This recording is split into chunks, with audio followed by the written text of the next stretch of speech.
24 թվին շարունակում է աշխատանքը, տաղավարում այսօրին հյուրն է հայաքվե ազգային քաղաքացիական միավորման անդամ Մենուա Սողոմոնյանը։ Բարև ձեզ, պարոն Սողոմոնյան։ Բարև ձեզ, Հերմինչ։ Շնորհակալ եմ այսօրին կալվելու համար։ Շնորհակալ եմ, որ կանչել եք։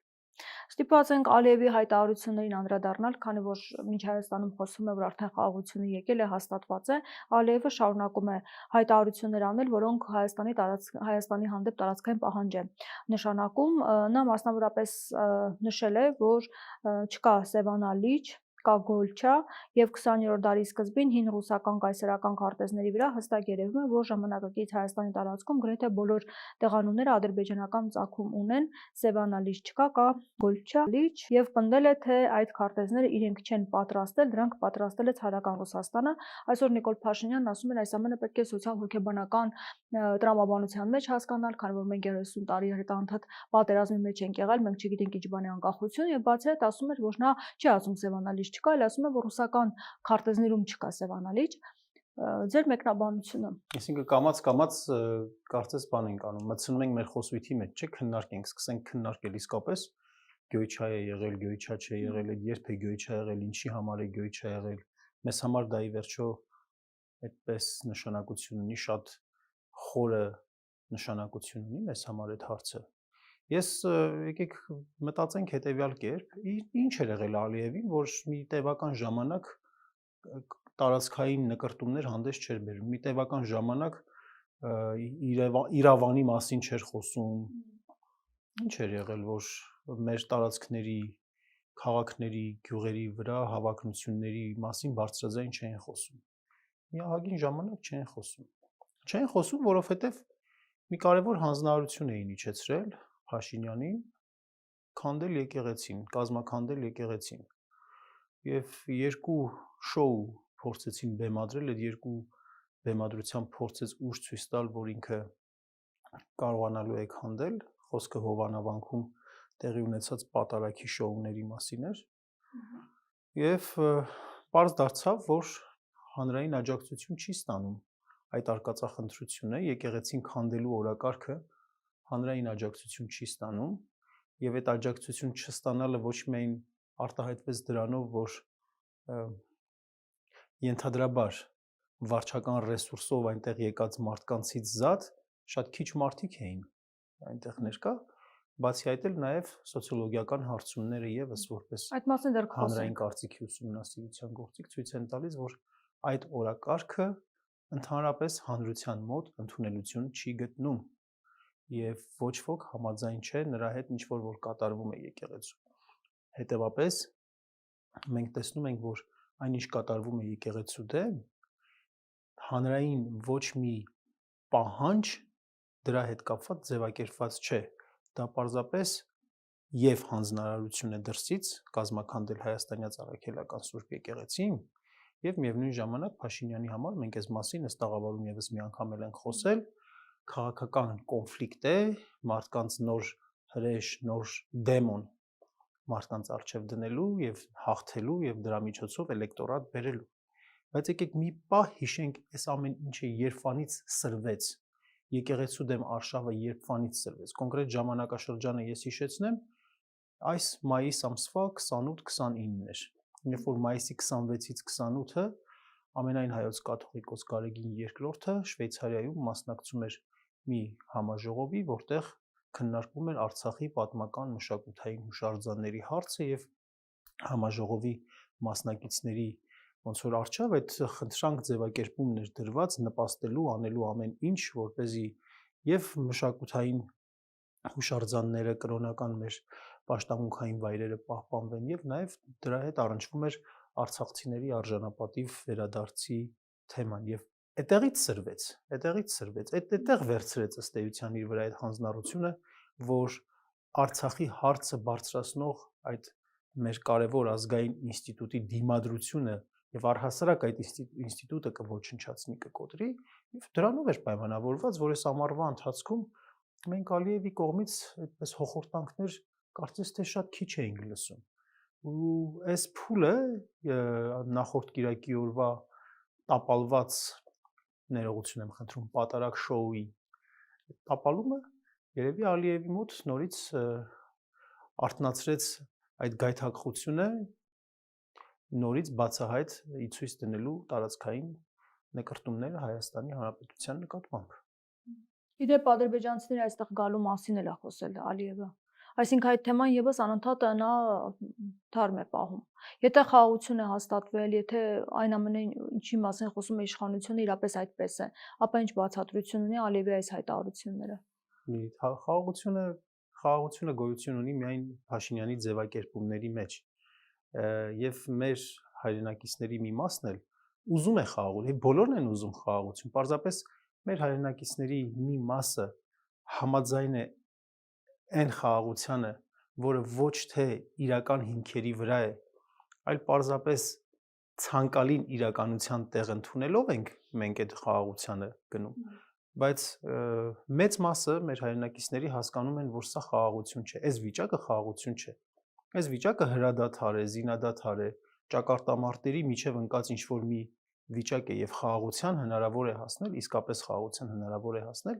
երբ որ Ադրբեջանում հասարակական գիտակցության մեջ, մարդկանց ուղեղների մեջ տրանսֆորմացիաներ տեղի կունենան, որ դադարեն մեզ ընկալել որպես թշնամի։ Դա մեկ եւ երկրորդ, որ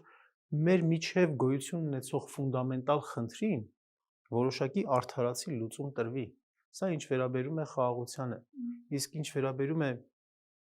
նկրտումներին, որ նրանք արտահայտում են, ադրբեջանցիները Ալիև այդ թվում իրենց նկրտումների, իրենց խոսքի մեջ բավական լուրջ են տրամադրված։ Եկեք մենք այսօր չվերաբերվենք այդ հայտարարությանը, Գյոյչայի վերաբերյալ հայտարարությանը, Սևանա լիճը իրենց անունով կոչելու, չվերաբերվենք որպես զուտ ներքին սպառման ադրբեջանական հասարակության այստեղ է ներկայացում իշխանության կողմից, որ դա ներքին լսարանի համար է արվում։ Այստեղ մենք գիտենք շատ դեպքեր, որ հենց ներքին լսարանին ուղղված խոսակցությունը բերվել է եւ իրականացվել է եւ այն ամեն ինչ որ տեղի է ունեցել են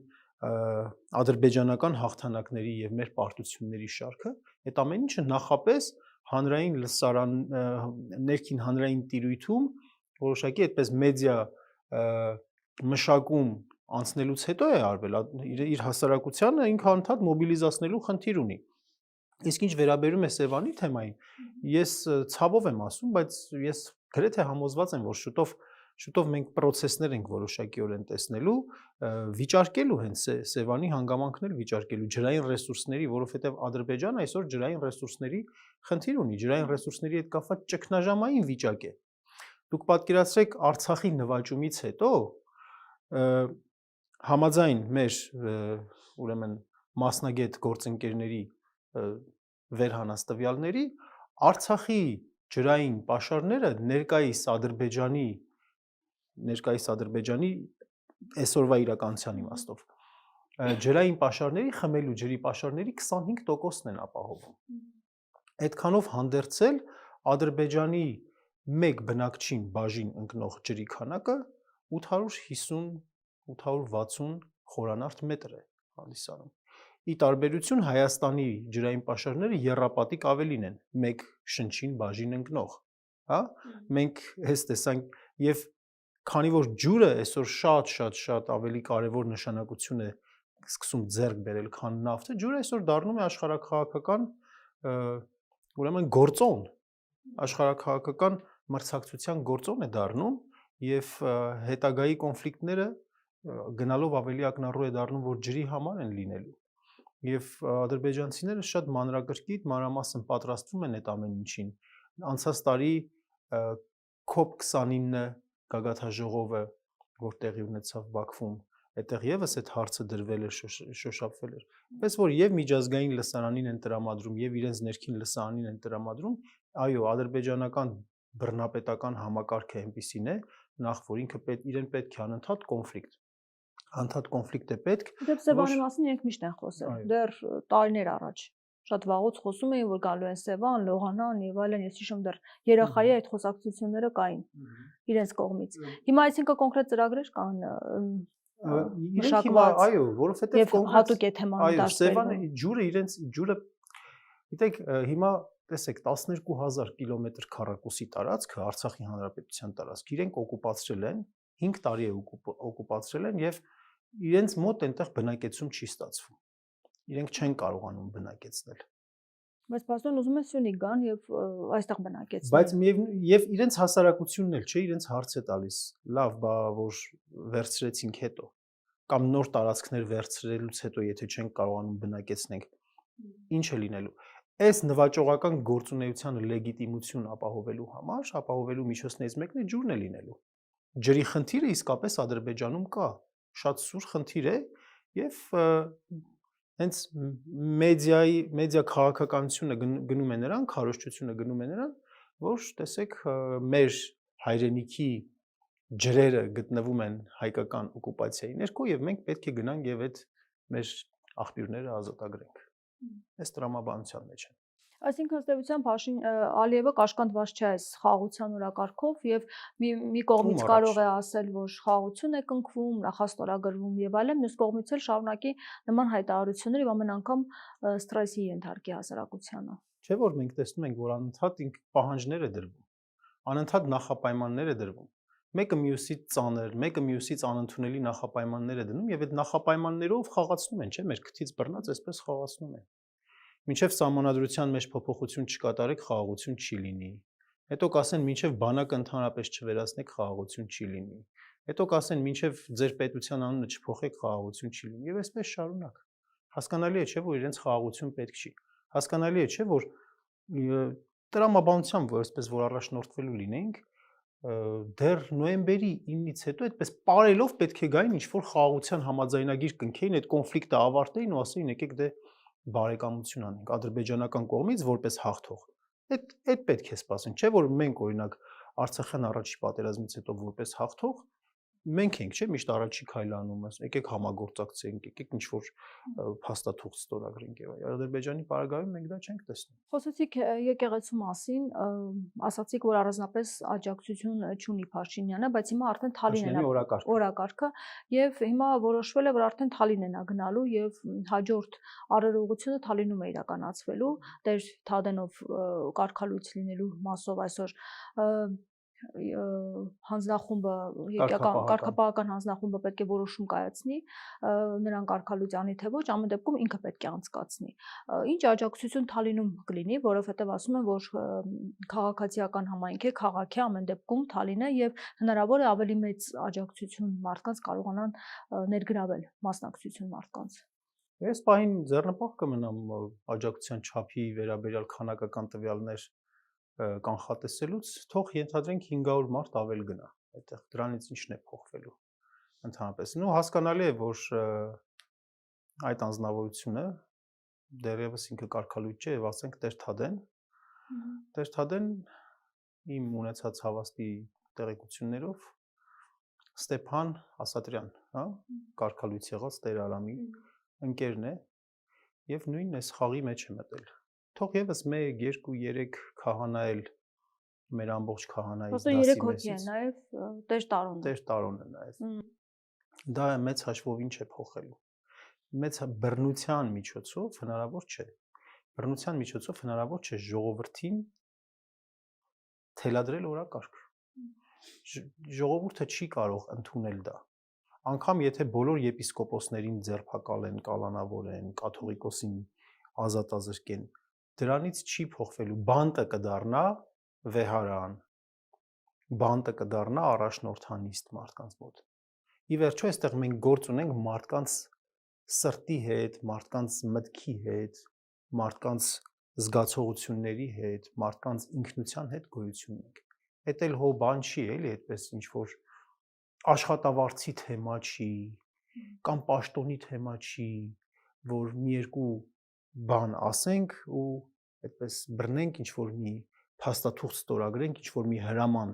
տանք կամ օրենք փոխենք ու ինչ որ իրականություն ստեղծենք։ Չէ, սա պրավալի ենթակա, տապալման ենթակա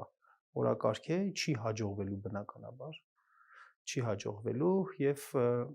առիթը Որ օգտագործելով առումով ասեմ, նկատի ունեք չի հաջողվելու, որ հասարակական աջակցություն չի լինի, բայց եթե հասարակականներ չլինի, ինչպես դուք եք նշում, կկալանավորի, հետո արդեն սրբազաններին կանցնեն, որովհետև արդեն իսկ մի քանի սրբազանի մասին խոսվում է, այդ թվում նաև Նաթան սրբազանի մասով, Հովան սրբազանի մասով, այսինքն եթե բոլորիս նաև կարող են Արշակ կալանավորել։ սրբազանի հետ կապված խոսակցություններ կան, հիմա եթե ինչ-որ գործընթացներ ամեն դեպքում ծավալվեն, հեռացվեն մի մասը կալանավորվեն, մի մասը հեռացվեն տարբեր պատճառաբանություններով, չի գլխատվում եկեղեցին։ Հեմինե ջան, թող ենթադրենք բոլոր քահանաներին կալանավորեն, ազատազրկեն, բոլորին, սարկավագներին էլ, դպիրներին էլ, անգամ դռնապաններին էլ, ինչ որ նոր մարդիկ բերեն այնտեղ։ Ինչ մարդիկ ժողովուրդը գնալու է բոլոր եկեղեցիներում, դու պատկերացրեք էլի Երևան քաղաքի բոլոր եկեղեցիներում, Վանաձոր քաղաքի, Գյումրիի բոլոր եկեղեցիներում մարդիկ գնալու են պատարակների են մասնակցելու, գնալու են մատաղեն, աղեն օրնել տալու, գնալու են, չգիտեմ, մկրտություն են անելու, այդպիսի բաներ է լինելու։ Եթե բոլոր ընդդիմադիրներին բանտը մտցնի, եթե բոլոր լրատվամիջոցները փակի, ինչ ֆունդամենտալ խնդիրը ավտորիտարիզմի, որը որ գնում է դեպի բռնապետության, այդ ֆունդամենտալ խնդիրը լուծվելու է, ժողովուրդ հասնելու է, դե լավ, եթե ինքը հաղթում է, իր արժեվ դրված խնդիրը կլուծի։ Եկեղեցու հետ կապված։ Չէ, դա ես չեմ համարում լուծում։ Դա խնդրի լուծում չի։ Իսկ ո՞րն է հիմնական լուծումը համար։ Լուծումը այն է, երբ որ մարդկանց գիտակցության մեջ ստանում ես համաձայնություն եւ լեգիտիմություն։ Քո գործողությունը, երբ որ մարդկանց գիտակցության մեջ ստանում է համաձայնություն եւ լեգիտիմություն։ Իսկ ինքը վաղուց ոչ լեգիտիմ է։ Ինքը խաբել է ժողովրդին եւ ժողովուրդը դա տեսնում է։ Եվ դրա համար ինչ էլ ուզում է անի, կարող է բռնություն ցույց տա, բայց բռնության շնչից, ինչպես որ հայտնի պոեմի մեջ է ասում, սիրո ծաղիկը արդեն թառամել է եւ տեղ աճել է ատելության կաղնին։ Եվ նա այլևս չի կարող այդ ատելության կաղնին շատ խոր արմատներ է գցել։ Իր շրջապատն էլ, մերձավոր շրջապատն էլ, իր падգամավորներն էլ դա պետք է հասկանան, որ շարունակելով բռնությունը այդ կաղնու արմատները ավելի են շատանալու, կաղնին ավելի հաստաբուն է լինելու։ Սա ոչ մի լավ տեղ չտանող օրակարգ է եւ քայլերի հաջորդականություն է։ Կարծում եք Փաշինյանի համար անսպասելի էր, որ մարդկանց թիվը այդքան մեծ չէր, որովհետև ինքը մտնում է ուղիղ եթեր եւ ասում է, որ ինքը մասնակցելու եւ իրեն թվում է, որ 18 թվականի, 2019 թվականի նման մեծ մարդկանց թիվ պետք է գնա նրա կողք կանգնի, բայց նա տեսնում է, որ հիմնականում իր թիմակիցներն են եւ մի քանի բերված մարդիկ, միգուցե մի քանի հոգի էլ իսկապես այդ օրակարգը առաջ տանող մարդիկ, բայց շատ քիչ են նրանք։ Գիտեք ինչու է այդպես, որովհետեւ սրբապղծության վիճակն է շատ։ Աղտեղության այդ քայլերի մեջ աղտեղության, սրբապղծության մակարդակն է շատ բարձր։ Որ առումով, որ կարգալուց եղած քահանան է անցկացնում։ Այո, որովհետև մարդիկ գուցե կարող է, օրինակ, շատ հավատացյալներ կամ ոչ հավատացյալներ անգամ, կարող է գուցե իրականում Գարեգին երկրորդին այդքան չընդունեն կամ թեմի եպիսկոպոսին կամ այլ եպիսկոպոսների կամ քահանաների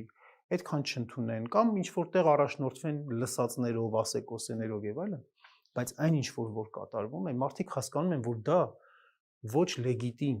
արարք է, այն ինչ որ կատարվում է։ Ոչ լեգիտիմ, մարդիկ հասկանում են, չէ՞ որ գաղտնալսում է տեղի ունենում։ Մարդիկ հասկանում են, չէ՞ որ այս օրակարգին օգնելով վաղը իրենց սանհանգույցում են կամերաներ դնելու եւ մարդիկ վախենում են անգամ, որ չխայտարակվեն ամենաբնական բաները անելու ժամանակ։ Չէ, իսկապես եմ ես ասում, շատ նկատի ունեք իր թիմակիցներից։ Եվ իր թիմակիցներից եւ ընդհանուր առմամբ։ Դե սովորական քաղաքացուն ինչու պետք է հետապնդեն սանհանգույցում տեսախցիկներ։ Ցանկացած մարդ էլ իր համար ինչ որ մի պահ վտանգ է չէ ներկայացնելու։ Հասարակական կյանքի գործունեության տրամաբանությունը ինչու՞մն է կայանում։ Նրանում, որ միշտ կոնֆլիկտ լինում է, չի լինում, ինչ որ բացարձակ վիճակներ երբեք չի լինում։ Պարույրը միշտ գնում է։ Եկեք հիշենք խորհրդային միության ստեղծման ժամանակները։ Նա սկզբում մրցակից կուսակցություններին, չէ, SR-ներին հանեցին, կադետներին հանեցին, մյուս մնացած բոլորին, մենշևիկներին վերացրեցին, մնացին բոլշևիկներով։ Հետո կոնֆլիկտը տեղափոխվեց այդ բոլշևիկյան բանի ներսը, չէ, բոլշևիկյան կլանի ներսը։ Ստալին, Տրոցկի, Բուխարին այդ պայքարներ գնում եւ այդպես շարունակ։ Ինքը կոնֆլիկտը միշտ բնորոշ է։ Բայց Բայց կարևոր ԿՊ-ում հաշտ են այս մտքի հետ։ Առանձնապես չենք տեսնում, որ ընդդիմանան, չմասնակցեն։ Եթե մեկ պատարագին չեն մասնակցում, մյուսին այսպես կոչված պատարագին դուք մասնակցում են։ հետևել եք, բոլոր падգամավորները մասնակցում էին։ Դե մյուսին միգուցե Բոլոր մասնակցեն։ падգամավորները, բոլոր մարզպետերը, այդ падգամավորների օգնականները, չգիտեմ, փոխմարզպետերը, վարչության պետերը, նախարարությունների աշխատակիցները, ով տեղական ինքնակառավարման չէ, որովհետև մարդիկ հետո հետ են գնում ու իրենց հարազատները, իրենց բարեկամները, իրենց հարևանները, իրենց գործընկերները, ել իրենց մարդատեղ չեն դնում։ Այդպիսի մարդկանց ել իրենց մարդատեղ չեն դնում։ Մարդիկ զգում են, որ իրենք չեն հարգվում։ Մեր շենքում падգամավորներ կան։ Ճիշտ է, ես էլ շատ քիչ եմ լինում շենքում գործի բերումով, բայց համ էլ շենքի բնակիչներից լսում եմ, այդ մարդիկ տենց ուղղակի տենց անցնում են, էլի, որ գալիս են կանգնում են, արագ ուզում են մտնեն տուն, որ ոչ մեկի երեսին չնայեն, ոչ մեկի դեմքը չտեսնեն։ Մարդիկ հասկանում են, որ սա անարգված վիճակ է եւ անարգված օրակարգ է։ Իսկ մարդը միշտ չի ուզում անարգված լինել։ Դրա համար չի հաջողվի։ Էմինե ջան, թեկուզ բռնություն էլ անի, այստեղ հարցը նրանում չի, ով կտուժի դրանից։ Չի, սա ոչ միտեղ չտանող բան է։ Առասարակ բոլորին հետևելու, ունենալ կոմպրոմատներ նրանց վրա, ինչպես է Փաշինյանին հաջողվում։ Այսինքն ազգային անվտանգության ծառայությունը կամ որ կառույցն է, որ բռնազավթված պետություն աջակցում է Փաշինյանին եւ տալիս է բոլորի մասին տեղեկություններ եւ առանց դատանի որոշման պետությունը բռնազավթված է, փաստորեն այո։ Ինչու պետք է պետությունը գաղտնալսում անի համապատասխան մարմինը։ Ես բան չտամ էլի, այսպես ասած վերձիկ չտամ, բայց այդ տեսանյութը, որ հայտնվել է, ով է, մասնավոր մարդն է տարել այդ տեսանյութը դրել։ Մարդու անձնական կյանքի մեջ մտնելու հետ կապված ով ունի այդ հնարավորությունը եւ ով ունի դրա իրավունքը։ Եթե մարդու գործունեությունը վերաբերեր ինչ որ ոլորտի, որը առնչվում է ազգային անվտանգության հիմնահարցերի հետ, միգուցե այո։ Եթե ես չգիտեմ, ասենք ինչ որ պարբերաբար հանդիպեմ այլ պետությունների, ասենք քաղաքացիների հետ դրսում կամ ներսում ինչ որ կասկածելի գործարքների մեջ լինեմ, այո, բնականաբար շատ աննորմալ էլ կլինի, որ համապատասխան ծառայությունները չհետևեն ինձ ու բան չանեն, թեկուզ հարկ եղածին չափ համապատասխան դատական որոշմամբ չգաղտնալսեն, բայց իրավունք, որ գան իմ սանհանգույցում գաղտնալսում կատարեն, սա նշանակում է, որ պարզապես պետությունը, իրավապահ համակարգը բռնազավթված է քաղաքական իշխանության կողմից եւ օգտագործվում է։ Ես շատ ցավով եմ սա ասում։ Շատ ցավով եմ ասում, որովհետեւ ես գիտեմ, որ մեր իրավապահ համակարգում մարդիկ կան, ովքեր տասնամյակների վաստակ ունեն այդ համակարգերը կայացնելու առումով, իրավականությունը, արդարադատությունը Հայաստանում ապահովելու առումով։ Եվ այս մարդիկ ցավոք սրտի իրենց ազդեցությունը այսօր փոքր է եւ կամ նրանց մի մասը դուրս են եկել, վաղուց դիմում են գրել, դուրս են եկել, մի մասն էլ ինչ-ինչ պատճառներով, ինձ համար դեռևս անհասկանալի պատճառներով չեմ կարողանում հասկանալ, թե ինչպես իրենց մեջ այդ խոսակցությունները չի գնում, ինչպես այդ բողոքը, այդ զայրույթը չի լինում։ Չնայած համասում եմ չեմ հասկանում, ամեն մեկ էլ ասում եմ հասկանում եմ, որովհետեւ ի վերջո ես էլ օրինակ ասենք համալսարանից եմ դուրս եկել ու տարակուսանքով եմ նայում, էլի, ինչի չեն քննարկում, ինչի մի հատ հայտարարություն չի լինում, մի բան չի լինում։ Ես հիշում եմ ժամանակին այդպիսի հայտարարություններ են անում, ընդդիմադիր կեցվածք են դրսևորում։ Բայց բոլորն են ազատվելու, հենց այդ է, ճիշտ եք ասում, հենց այո, վախենում են մարդիկ։ Բայց ինչ որ կերպ այդ կոմունիկացիան չի գնում, այնպես որ բոլորով եկեք մի հատ բողոքենք։ Ժամանակին այն շատ ավելի գիտական խորհուրդը, շատ ավելի զգայուն էր համասարանի գիտական խորհուրդը տարբեր իրադարձությունների առնչությամբ շատ զգայուն էր եւ շատ արձագանքներ էր տալիս։ Հիմա այս հայտարարությունը ինչ որ կատարվում է եւ լռությունը ինձ համար մի քիչ այդպես տարակուսելի է։ Գուցե տարակուսելի է, գուցե անհասկանալի է, համենայն դեպս իրավիճակը այդ է։ Իսկ այդ տեսանյութերը, որ տարածում են, նպատակը ո՞րն է, վարկաբեկել հոգեվորականներին, վստահությունը մարդկանց, վերաբերմունքը փոխել նրանց հանդեպ, արդարացնել եկեղեցու դեմ գործողությունները կամ կաթողիկոսին հեռացնելու գործողությունները, բացատրությունը ո՞րն է դրա։ Բոլորը միաժամանակ, այդպես, բոլորը միաժամանակ, որովհետև եթե ապօրինի ինչ որ գործողություն է կատարվում, կրոնական ազատությունն է ոտնահարվում, եւ ցավոք սրտի դրսից մենք adekvat արձագանք չենք ստանում մեր գործընկեր պետություններից, միջազգային կազմակերպություններից adekvat արձագանք չենք ստանում այս կապակցությամբ, պայմանավորված իրենց շահերով, ապա հասարակության ներսում այս ոչ լեգիտիմ իրավական տեսանկյունից գործողությունները իրենք բարոյական հարթակում լեգիտիմացնելու խնդիր ունեն։ Շատ մոլորեցնող հնարներ գոյություն ունեն, որ ցանկացած հակառակորդի, որ կարելի է թիրախավորել, անգամ իր նկատմամբ անել ամեն ինչ, որը որ իրավունքը դու չունես անելու, բայց նրա 10 տարի առաջ ինչ որ մի մեղք է գործել, կամ չգիտեմ, անձնական կյանքում ինչ որ մի հատ բիծ է եղել, կամ նրա ընտանիքի անդամներից մեկը, նրա ծնողը, նրա կինը, նրա երեխաների հետ կապված փչացնելու process է, այսպես տանում, որ հանրությունը չպաշտպանի։ Դե մարդը սովորական քաղաքացին, եթե ասում է բողոքից ձայնը բարձրացնեմ, ասում է բայց ում համար բարձրացնեմ, բայց մարդիկ իսկապես այսպես են ապրում, այսպես աղտեղի կյանքով են ապրում։ Այսպիսի խնդիր է լուծում։ Հիմա ասում է Փաշինյանը, որ ինքը եկեղեցին ուզում է մաքրել, ՔՊ-ի թիմը եւս պատգամավորներ կլինեն, նախարարներ կլինեն, մարզպետներ, եւս ասում են, որ եկեղեցին մաքրում ենք, ժողովրդին ենք վերադարձնում, դա ժողովրդի պահանջն է։ Իդեպ ինչպես են ժողովրդի պահանջը չափել, չգիտեմ, բայց սարսափելի պատկեր է այն մարդկանց մոտ, ովքեր որ սարկավակ որպես բարձրանում են խորան, պարզվեց, որ մեկը սեռական բնույթի խոսք ունի, հայհոյանքներ է հնչեցնում Facebook-յան հարթակում, կոմենտներ է գրում, ինչ որ հայտարարություններ է անում, մյուս ատամնաբուժ է, ով կառավարության դիմաց մշտապես գնում է եւ բողոքում է։ Ցավոք սրտի կարծես թե ճանաչում եմ այդ ատամնաբուժին։ Կարծես թե ճանաչում եմ, անմիջապես չեմ ճանաչում, միջնորդավորված ձևով եմ ճանաչում։ Անդիմադիր կեցվածք է ունեցել եւ հիմա փաստացի, այո, Փաշինյանին է աջակցում։ Այս հավաքված մարդկանց մասին ինչ կասեք, մյուս նաև մարդիկ, ովքեր չեն բարձրանում խորան, բայց աջակցում են Փաշինյանին, մենք տեսնում ենք նրանց հայտարարությունները, նրանց պահվածքը։ Բայց մարդկանցով է մաքրում եկեղեցին։ Դե ինձ թվում է ձեր հարցը հենց ասեց ամեն ինչ, որ նորմալ մարդը իրեն թույլ կտար գնալու եւ օրենքի խախտման եւ բարոյական նորմերի խախտման։ Այդ մարդիկ, ովքեր որ մտել են այդ խաղի մեջ, այդ ներկայացման մեջ, իրենք հանցակից են, ձեր նշած մարդիկ, բացի նրանից, որ ձեր նշած մարդիկ եւ մասնավորապես այն մեկը, որը որ ամենալկտի հայհոյանքներն է գրում, կամ այն մյուսը, որ մեր կանանց նկարները, կիսամերկ կանանց նկարներ է դնում իր։ Եվ նա հոգեվորականի հագուստ է հագնում եւ բարձրանում է խորան, մասնակցում այսպես կոչված այս պատահարին։ Ես էլ եմ 2 անգամ թե 3 անգամ ես էլ եմ պատիվ ունեցել խորան բարձրանալու, սարկավագելու, ես ինքս մեղավոր մարդ եմ եւ ընդհանրապես միշտ Աստծուց խնդրում եմ, որ նման առիթներում դա ինձ համար մեծ պատիվ է, բայց թող Աստված ինձ արժանավոր դարձնի այդ պատվին արժանանալու համար։ Մարդը դեպի Աստված գնալու ճանապարհին պետք է անընդհատ ինքը իր հետ խոսի, անընդհատ փորձի իրեն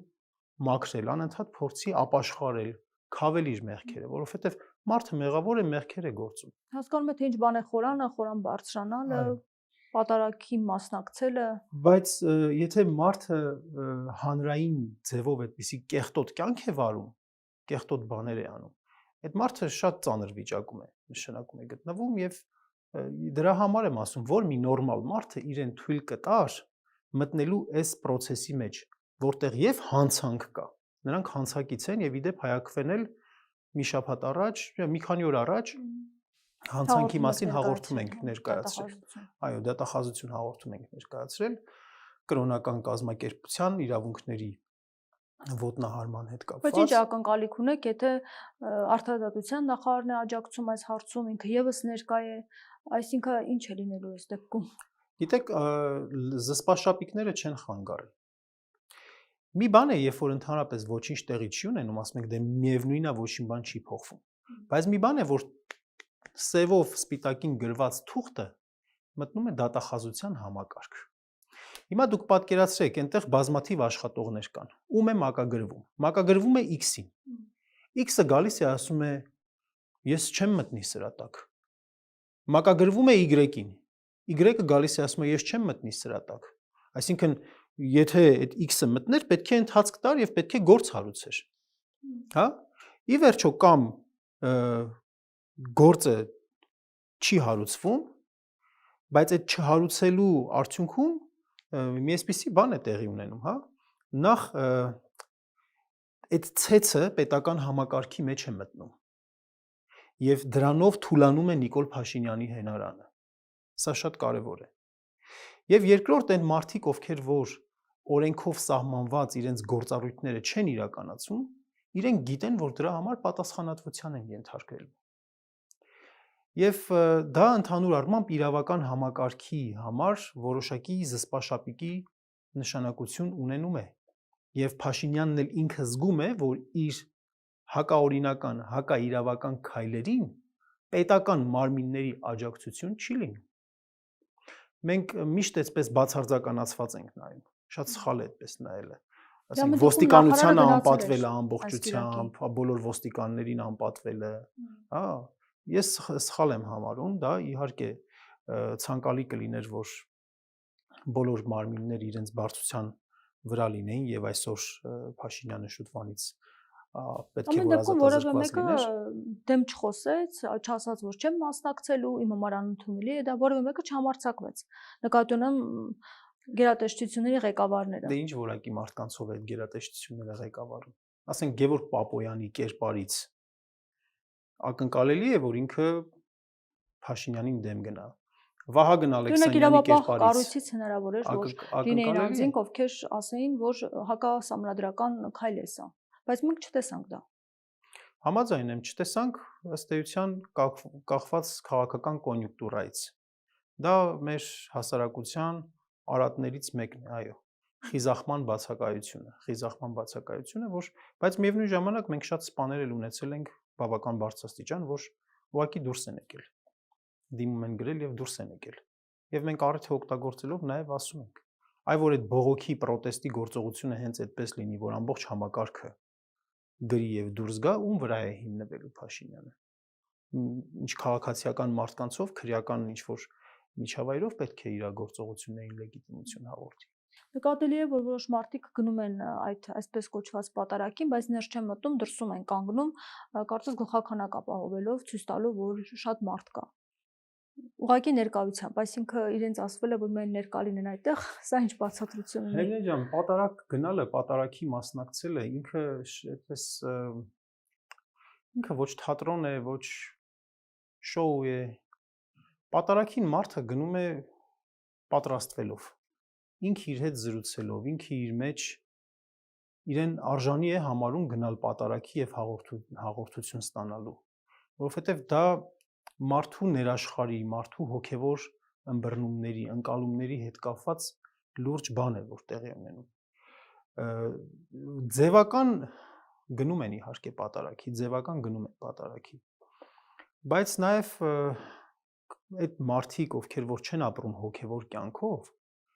եւ չեն հասկանում ինչ է տեղի ունենում այնտեղ խորանի վրա, ինչ է տեղի ունենում ներսում, այդ ամենի մարդկանց համար շատ ձանձրալի է այդ ամեն ինչը։ Այդ մարդկանց համար շատ ձանձրալի է եւ անհասկանալի է։ Իրենք չեն հասկանում, իրենք այդ բանալիները չունեն։ Իրենց սրտերը, իրենց հոգիների կողպեքները բացված չեն այդ բանը եւ ես շատ ափսոսում եմ, որ այդպես է։ Իհարկե ոչ թե ափսոսում եմ նրա համար, որ հովանավանք չեն մտել, որովհետեւ չէ դրա մասին չէ, այլ ընդհակառակը, առհասարակ։ Ես ինքս էլ շատ ուշ տարիքում եմ սկսել կամաց գիտակցել եւ փորձել հնարավորինս գնալ, քանի մարդը մեծանում է, այնքան այդ գիտակցությունը իր մոտ գալիս է իհարկե։ Բայց այդ մարդիկ, ովքեր որ հովանավանքի բակում են, այդ մարդիկ պարզապես կապ չունեն այդ ամեն ինչի հետ, կապ չունեն ցավոք սրտի կապ չունեն այդ ամեն ինչի հետ, առհասարակ եթե կապ ունենային իրենք նախ այդտեղ չէին գտնվի։ Եվ եթե կապ չունեն, բայց եկել են լոյալության հանգամանքներից ելնելով, նրանց համար ներսում տխուր է, անհասկանալի ու ձանձրալի։ Եվ ինչ է կարծում առաջիկայում, եթե գնան վաղաշաբաթ, ինչպես որ Փաշինյանը արդեն անոնսել է, աղոթքներն արդեն մայրաթոռում շարունակելու, պետք է կաթողիկոսը կոչնչեցնի, որ իրեն աջակցեն, թե ոչ։ Ես դժվարանում եմ հիմա այդ հարցին պատասխանել։ Որպես քաղաքացի, որպես հայոց եկեղեցու հոտի անդամ քաղաքացի, իմ մղումը դա է, այո, որ մենք չթողնենք, որ մայրաթոռը ապականվի։ Չթողնենք մայրաթոռը ապականվի։ Բայց մի բան էլ պետք է կարողանանք հասկանալ։ Փաշինյանը ինչ-որ մի բան, որ սադրանք որ անում է, սադրանք անում է նրա համար, որ սադրանքի գնան, պատասխան լինի, կոնֆլիկտ լինի, ծեծուջարդ լինի, արյուն թափվի։ Եկեք չմոռանանք, որ նա այս ամեն ինչ անում է կոնֆլիկտ ունենալու համար, հաղթելու համար, ուժ ցույց տալու համար, վախեցնելու համար, լռեցնելու համար եւ 2026 թվականին վերընտրվելու համար։ Հետևաբար, ձեր հարցին չկարողանալով միանշանակ պատասխան տալ, ես ընդհանուր գծերով պետք է ասեմ, ըստ իրավիճակի, այն ինչ որ ցանկանում է Փաշինյանը անել, այն ինչ արդյունք, որ ինքը ակնկալում է, մեր քայլերի տրամաբանությունը պետք է դրա հակառակ դիրքերից լինեն։ Թույլ չտալ, որ տեղի ունենա այն ինչ որ Փաշինյանը ուզում է։ Եթե մենք կզգանք, որ բավականաչափ կարող ենք հակադարձել եւ թույլ չտալ, որ մոտենա, բնականաբար ամենացանկալի վիճակը դա կլինի։ Ինչեւ տեսնենք գլուխներս ինչ է գալիս։ Շնորհակալ եմ։ Ես եմ շնորհակալ եմ։ Զրուցակիցս Հայ-Ակվե ազգային քաղաքացիական միավորման անդամ Մենուա Սողոմոնյանն էր։ Շարունակեք մեզ հետևել։ Կհանդիպենք։